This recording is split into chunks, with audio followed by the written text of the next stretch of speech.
আপনি কি দীর্ঘদিন যাবৎ কোমরের ব্যথায় ভুগছেন?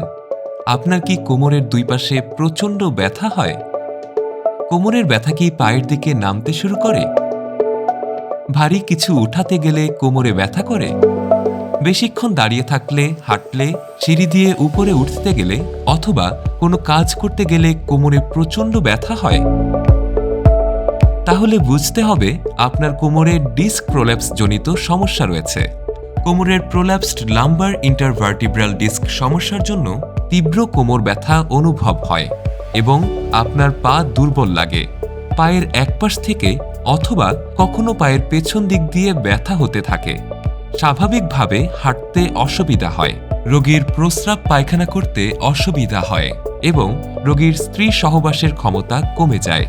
কোমরে তীব্র ব্যথা হলে দ্রুত নিউরোসার্জনের নিকট চিকিৎসা ও পরামর্শ নিন, কারণ ডিস্ক প্রোল্যাপস জনিত কোমরের ব্যথার কারণে কর্মক্ষমতা কমে যায় এবং নার্ভ সিস্টেম ক্ষতিগ্রস্ত হতে থাকে।